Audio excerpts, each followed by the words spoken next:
Hey everyone, you made it to our show, Oak Road Diaries. It's a podcast where we get to take a journey into the lives of different experts and we get to explore their roots and their own self-care practices. In each episode, we dive deep into their personal philosophies, daily rituals, and transformative experiences from their lives, which offer all of us valuable insights and practical tips for our own well-being. Join us as we uncover the wisdom behind intentional living, one story at a time. Today we're joined by Whitney Sankovsky, founder of Mama.Aura.Wellness, where she helps parents reconnect with themselves through holistic wellness, intentional living, and conscious parenting. In this conversation, Whitney shares her journey into building Mama.Aura.Wellness and how her experiences shape the way she approaches self-care, healing, and family life. We expand the lens beyond motherhood, exploring how both mothers and fathers can show up more intentionally, not just for their children, but for themselves. This episode is about creating a strong foundation at home, understanding that when parents take care of themselves, it impacts everything around them. So take a deep breath, settle in, and join us. This is where the story begins. It doesn't matter what strategy you try to give the family, or the parents and babies need to be connected, and I need to be connected. We all need to be connected. That's really the foundation for which learning can occur. Whitney Sankovsky with Mama.Aura.Wellness, welcome to Oak Road Diaries. We're excited to have you on our show and excited to hear more about being a better parent and just hearing some different practical tools that we can take into our everyday lives with our little ones. So we'd like to just start off just by, introducing yourself, telling us who you are and how do we connect? Sure. Hi, everyone. Thank you for having me. My name is Whitney, and I have a little business called Mama.Aura.Wellness. And so my journey towards Mama.Aura.Wellness, I have been a elementary school teacher. I have worked in early intervention. I've taught English classes in Vietnam. I've worked for the Santa Monica Malibu Unified School District in California. I have helped open an international school in Costa Rica. And so I have had many different experiences in education that kind of have all led me to creating my business. I want to go back to the roots, like early Whitney, right? The early Whitney, where you grew up, your hometown. Where did you grow up again? Your hometown is?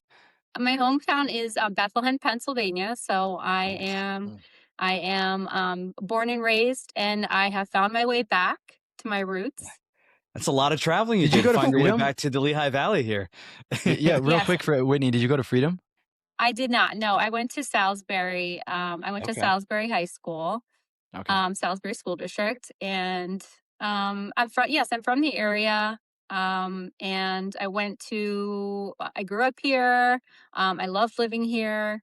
When it was time to go away to college, I went to Westchester University. So that was kind of my first taste away from home. And she got the little drop of it, Jared.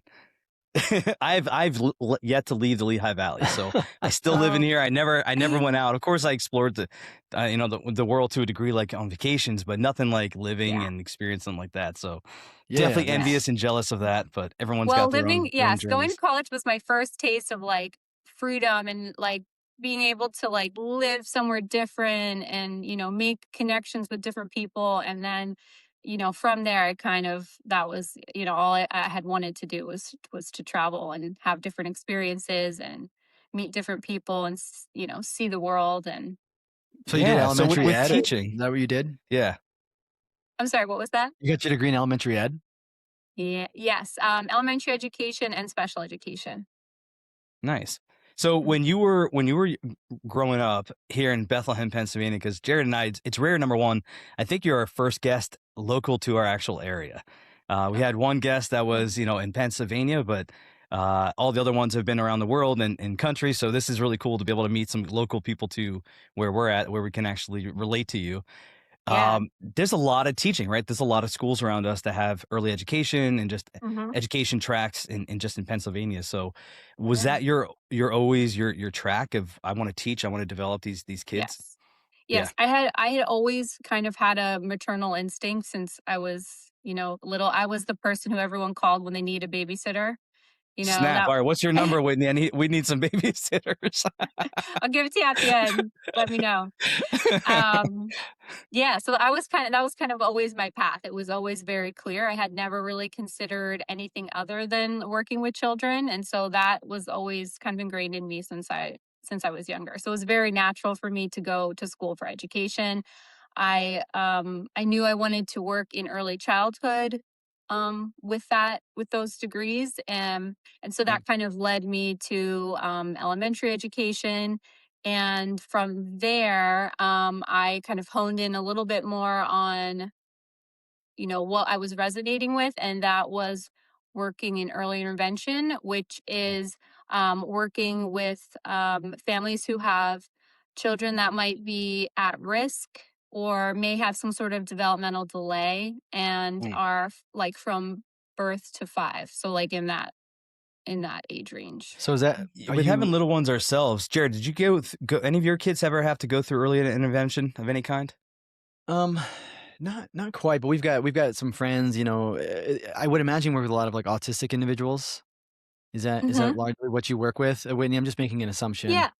Yeah, it could be anything from like a speech and language delay. It could be a child who was maybe just premature or maybe had some like have some health risks or had like a traumatic birth, and maybe they're just a little bit delayed Okay. in that aspect. It could be, yeah, a child who's on the spectrum.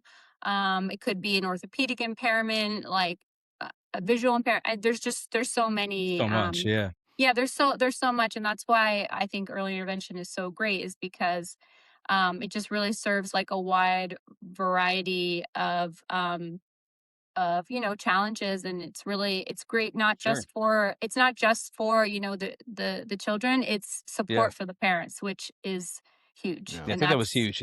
I think that's the biggest yeah. thing, right? Because you hear on airplanes all the time about you wanna protect yourself first or take care of yourself first, and parents that don't have tools, like, Hmm. this is our first time raising our child, especially one that has, potential needs. I Yeah. don't know what to do. What am I don't have any tools, so who do I go to? I go to Google or some Yeah. search engine to ask what are my answers. Having taken both of my kids, actually, that's how we connected. My wife went to one of the chiropractic. You're in association with one of the chiropractors here, right? Mhm. Dr. Leah, I believe. Yes. Um, and she said you were amazing. It was amazing just to see the kids, how they're interacting and just learning different ways of how to manipulate your kids' bodies on helping their Hmm. digestive system.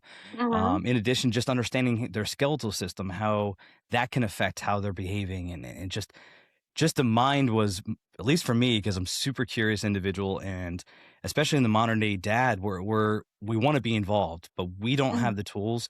Many of us we're trying to develop our own stuff of patience, Yeah. and when you have a screaming kid on you, that it's a recurring circle of we don't know what to do, we need help. Yeah. And that's why, when we go and search, especially for the dads, we see a lot of things very much geared towards mothers. Now, you could Yes. take the same language. Men, I'm just going to make a huge wide net. Men may not think very deeply. If they see motherhood, they're not going to say, "Oh, I can take this same tool. I'm just going to put it fatherhood." Yeah. They perhaps are very closed-minded in that type of critical thinking. I'm just putting a huge net in there, right? Hmm. Not everybody would look at that. For me, I see motherhood. Doesn't really matter if it says motherhood or fatherhood. I see a good skill or a tool. I'm going to implement that into my kid's life. Um, so we wanted to ask you on the show, as far as what Mama.Aura.Wellness does, Hmm. give us a little rundown on your life. You did early development. Hmm. Um, you're teaching these families and these kids Mama.Aura.Wellness. Talk to Hmm. us about that. Sorry, I'm sorry, just real quick. I want to get a little more of the story, the background, because if we jump right Yeah. into Okay. Mama Aura, um, just we left Westchester, right? Yeah. And then you found your way back to the Lehigh Valley. Let's Hmm. get the story in between, if you don't mind, Sure. because So that's the yes, journey, right? We talk about the journey here. yes, that is the journey, and looking back, that journey has really everything that I've done, so far up until now has really all been such a critical piece of like the puzzle and the business. So um after I came back, I started working here, and I was working for I think about 4 years here in the Lehigh Valley, and I loved it and it was great. But I had kind of wanted to spread my wings a little bit, and so I decided that I was going to move to Southern California. I had always wanted to live by the beach. I'm very active, and Nice. so I honestly, I just went online. It felt right. I went online, I started applying for jobs. I ended up getting a job working with the Santa Monica Malibu Unified School District, in early Cool. intervention, which is my kind of my niche. So win-win right there. Yeah. Yeah, and so I was kind of spearheading, like, that program for them, and, I had loved living there. I was getting more and more into, like, holistic health, like, alternative medicine. There was a lot more exposure there than there was here in the Lehigh Valley, and Mm, that was something that always, like, kind of interested me as well. Like, I was always, curious about things I didn't know, I didn't have a lot of information about, so I was always kind of exploring. I was doing yoga on like a regular basis. And so I was just kind of getting like further and further into that world as well. And Yeah. then after I was there for I think it was about 5 years, I had gone on vacation in Costa Rica, and just by chance, while I was there, they were opening a school. And I had connected with someone who was opening a school, and I was that's telling them fantastic. about my experience, and she was like, "Hey, do you want a job? Like, we're opening the school in 2 weeks. Like, if you, Holy crap. yeah." And so Did it put you up? I had Did they only, put you up to live or I'd anything? always, what was that? Did they put you up, like, when there's like, "Hey, come here," like, did they say, "Hey, we got a place for you to live and everything," No. or was it No, they did not. Oh my gosh. just They like your did normal? not. Okay. Sorry, keep going, I But apologize. I had always kind of been, like, very heart-led. So, like, if something if an idea or, like, something comes to me and I'm like, "Oh, this really resonates with me," like, even if I don't have it all figured out, like, I just go for it. And I've done that so many Cool. times in my life, like, just I I had owned a home here in the Lehigh Valley before I moved to California, and I was just like, "I'm gonna move. I'm gonna sell my house," and I just did it, and I went. And then the That's same awesome. thing kinda happened. Like, she was like, "You have to be here in 2 weeks," and I flew back home, or back to California, and I called my parents. I said, "Hey, I think I'm gonna do this. It sounds really crazy, but I have 2 weeks to move out of my apartment, move abroad, find somewhere to live, and I'm gonna start this new job." And I did. I mean, it takes a lot of courage to do that. Jared and I were just talking about him. Yeah. He's bounced around a couple times. It's I mean, just the move itself from one state to the next or one town to the next is an endeavor. So throw kids Yes. on top of that. Whitney, we're not sure if you have kids yourself or I not, but at the time, did you have kids? No, no, I did not, no, I do not. Okay. Made things a little bit easier for that Yeah. decision, right? Yeah, I mean, I thought, like, the worst case scenarios is I'll just come back home if it doesn't work Yeah. out. Like, Heck yeah. I So just gotta how I did just it, man, how'd you get out of your apartment? You found somebody else to lease it? I did not. I did not find someone else to lease it right away. I actually ended up paying for it for a few more months, Okay. even though I was not living there till we were able to find someone to take over. It just everything had happened so fast, but I was just kind of like trusting that in the end it was all going to work out. Uh-huh. And it That's awesome. did, and it It did, did, it yeah. did, it did. So I ended up, yeah, I moved to Costa Rica. I was, a part of this school that was opening there, and, what I loved about the school was that it is like a project-based learning school, so Nice. it's not super Montessori type. traditional. Yes, everything's, like, very hands-on, it's very, like, child-guided, and, a lot of, like, big pieces of na pulling in, like, pieces of nature, like, having classes outside, Hmm. Oh yeah. a lot of, like, investigative work, and I just for me, that's something that had really, again, resonated with me, pulling in, like, that Yeah. natural piece of learning, and yeah, it was amazing, and I had lived and taught there through COVID, Oh wow. and so So that I'm was another sorry. I just wanna experience. I wanna expound on that a little bit. So when you're Yeah. down there, it's a holistic. It doesn't surprise me at all to hear this, right? Because Right. you my my family and I, years ago, we started eating a plant-based diet, and we were vegan for like Mhm. almost a decade. Mhm. And with that comes everything you're talking about, right? Holistic approach of life, and that's in all its forms. Education being one of them. Montessori Mhm. principles were really important to us. Mhm. Kind of child-led learning, even with the eating, it was like child-led weaning, right? It was all that stuff. Yeah. So when Yeah. you were there, it sounds like that's what it was. It was really more kind of Montessori project-based learning, right? Or did they not dub it Montessori necessarily? Yes, we didn't really use the word Montessori, but it definitely has a lot of like the same principles. And yeah, it's child-led learning, which I think is beautiful. I mean, children are so naturally curious and Oh inquisitive yeah. and want to learn. And it's like, why should we like stifle that, right? Like Right. if they're opening the door to wanting to learn more about, this or that, like let's take it and let's run with it, because the interest is going to be so much higher than if we put something in front of them and say, here, this is what you have to learn. Like For it's sure. Yeah, even my yeah. 10-year-old, he's even noticed. He's like, I don't want to sit here. I don't want to sit here and learn like this stuff. I And I'm like, know. I don't know what to tell you, man. Like you're stuck, you're stuck They in want this you to get up and in do this something. position. We don't have a lot of options here Yeah. specific to the Lehigh Valley, right? Lehigh Valley, like you Correct. said, we don't have a lot of exposure. We're not as progressive when it Yes. comes to the holistic world of things. We're getting Mhm. better. We're getting more people like you and Dr. Yeah. Leah. And there's a school system in here called Seven Generations. Like it's Mhm. Mhm. more, project based as well. And, we're trying, but there's so many other parts Yeah. in the world, or even just in our little country here, of Yeah. just such closed. I hate to put the label of closed minded on it. Just maybe not as closed exposure, or just Yeah, exposure I think to this type of exposure world. yeah, I think this exposure is probably the right word, yeah. I think Right. Mm. exposure And is the maybe right obviously word. people in San Francisco, if they're not doing it, then, or in California, then that's not the exposure issue. It's going to be, we don't want to do it kind of thing. Yeah. So you're What? down you're down in Costa Rica.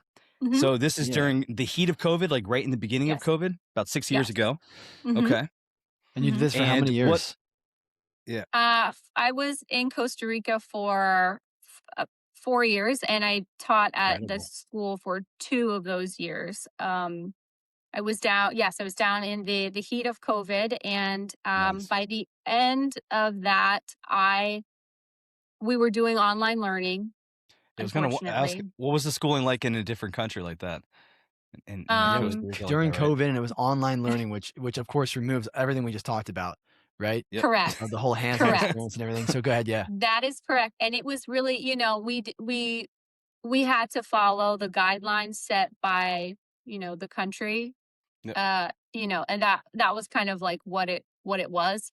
And so we had to be online for a certain amount of time. I think we were able to go back in person a lot sooner than a lot of other, I think, Okay. sooner than the US, but it was really hard. It was really hard. I just found that it wasn't appropriate for kids, especially young kids. I was working with like 4 and 5-year-olds, and so it wasn't appropriate, like, You're talking developmentally. about the cyber aspect, Correct, the right? cyber learning, like, I was tired, like, I felt like I had to perform just to Mm, keep them engaged, because obviously it's not natural for them to sit and stare at a right. screen for 6 hours a day. Sure. And, trying to get creative, like, how can I, like, pull in, like, movement and, like, natural learning when we're stuck inside on a computer? And Dang. so I really struggled with that, and at the end of COVID, kind of towards the end, I decided that I needed to, take a break from Okay. from You just teaching. felt like Yeah. so much of your energy was being expended throughout it each day?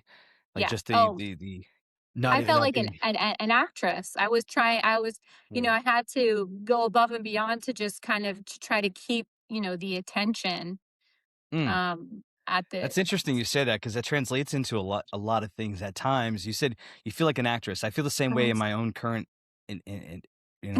work environment, where you have to put on this customer service. You feel like an actor, and this Yeah. isn't who I am. Like I just want to be my normal self, and you can't be, or I want to be my normal instruction.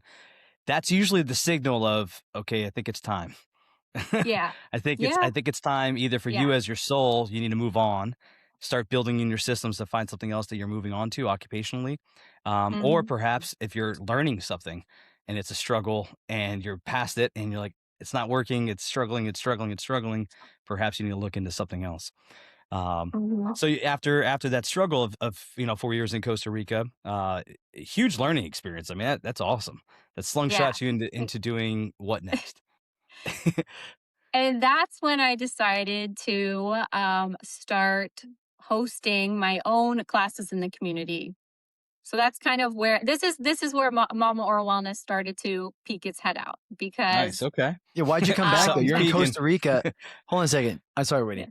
You're in yeah Southern California beach. You're in yeah Costa Rica, like much better than Southern California beach, yeah and then you yep come back to the Lehigh Valley. yeah I Why? know Usually No, it's the trust me. opposite, right? Listen, I'm not. yeah I'm. There's no judgment here. I can't even tell you the things that I've Yeah. done. But tell me why. What happened from yeah Costa Rica to Lehigh Valley? Why'd that happen? Mm. so um I had I had ended a relationship. So I think sometimes a lot of times heartbreak is like a catapult to something else, right? Oh yeah, So, yeah, for sure. that had happened and I really wanted to like grow my business and I felt like there were some like limitations um like living where I was. I thought felt like there were some limitations and I just noticed like that I'm getting older, my family's getting older and I wanted to be able to like share more time and more experience with them. And Mm. so it just kind of felt like the next natural step was to move back Yeah. to In this area, Mhm. we spoke it before. Lehigh Valley is hurting in this area, right? With this Yeah. time of early development and holistic approach to life. Jared, you said it really Yeah. well there, man. Just a holistic approach to life. We have so many Mhm. things around us. Like we have a Yeah. lot of natural parks. We have all this nature. That's one thing that we can add into holistic. We talk about that, and one of our pillars with the environmental pillar. We're Yeah. fortunate to live in a very versatile environment of Mhm. being able to do certain things. So Yeah. with Mama.Aura.Wellness, so you Mhm. started doing community events, small little pop up shops of things. Correct. What did Yeah. that look like? What was your first couple things that you got out and did? Okay. So I decided I was going to host my first I wanted to do a class that brought parents and babies together cuz that's kind of always been like, Yeah. that's part of like early intervention supporting parents, supporting babies. And so I decided that I was going to host a community class in Costa Rica. There was nothing like this even though it is very holistic and there's like a alternative medicine and like alternative education like there's a lot of opportunities there. There's not Mm, really anything for parents and babies. Like mm. there was nothing like this at that time. And so I decided to host my first class. It was an infant massage class. That's so cool. And so um yeah, so while I was teaching, I was also like exploring different avenues that were interesting to me, one of which was infant massage. So I had gotten my certification in infant massage, and I decided, I'm going to go and I'm going to host this class for my community, and I'm going to teach parents how to do massage with their babies because Awesome. there's just so many benefits. And I think maybe Oh like yeah. two people showed up to my first class. So, Okay. It's you know, always what we hear, right? The first couple, you're like, all yeah, right, I'm talking to yeah. myself today. Yeah, That's all but right. I had gotten really positive feedback, and so I was like, I just wanna keep doing this. I loved it. I felt like it could make a big impact, like, almost bigger than what I had been doing when I was working for, like, the schools or school system, Mm, mm. because I had, like, more control over what I, was doing, and something that became, like, really clear through working in early intervention was that, like, it doesn't matter like what strategy you try to give the family or what you want how you want to work with the child, like before you can even do any of that, like you need to be connected, and like the Mm, parents and babies need to be connected, and like I need to be connected, like we all need to be connected. That's really the for sure. foundation for which learning can occur. And like um and Absolutely. so connection really became like the like root of like all of the classes that I now host. And so Mm. um teaching like infant massage, I also do what I call baby yoga. And baby yoga is like It's fascinating. It's a lot of like really great like stretches that you can do to help baby unwind and release tension in their body. Um, Oh, that's awesome. I think that's like a yeah, good icebreaker for the dads out there, right? I talk to yeah, people Mhm. like dudes, I hate to even bring the gender aspect, but I think the reality is that women do more of this holistic stuff. Women do more yoga, women do more stretching. yeah, Men are like, oh, I weight lift. I only deal with the upper body, and I eat nothing but steak. Like, just yeah. it is a mission of mine to try to bring the equality when it comes to this, especially with Hmm. parenthood. Um, I think it's a great icebreaker with the baby yoga because men don't know anything, It right? I'm is. gonna put this Yeah. this typical male in the box right here. I don't feel comfortable going to yoga classes. My wife is getting me involved into, baby yoga. All right, I'll go. It's for my kid. I'll go do it. So Yeah. perhaps that's a really cool icebreaker to like, all right, this is fun. The kid enjoyed it. I could do a couple Yeah. stretches. Let me try doing this at home. Like it's an amazing thing. Yes, it is. I actually get really excited when fathers come to my classes, and sometimes, sometimes it's just mom. Sometimes mom and dad come together with baby, and then Okay. sometimes like it's just dad. And I love it. I love when fathers come to classes because I think that it gives them an opportunity to like be with their infant one on one. It gives them an Yeah. opportunity to like learn some tools that they can use to help like comfort and soothe baby, but also help baby feel like better in their body, like doing the massage and the stretches. Oh yeah. And yeah, and so that can be just that's a really powerful connection point for fathers who may not feel as connected as mom does. Thank you so much for joining us on this episode of Oak Road Diaries. We really appreciate you, and we really, really do hope that it added even the tiniest bit of value to your life. If you felt that the conversation resonated with you, we invite you to share it because you really never know who needs to hear this today. You can find more tools for intentional living and the 7 pillars of transformation at thehappyatrium.com or connect with us on our socials at thehappyatrium. We'd love to see and interact with you there. Until next time, keep tending to your inner child, one breath, one step, and one story at a time. Take care, and we'll see you down the road.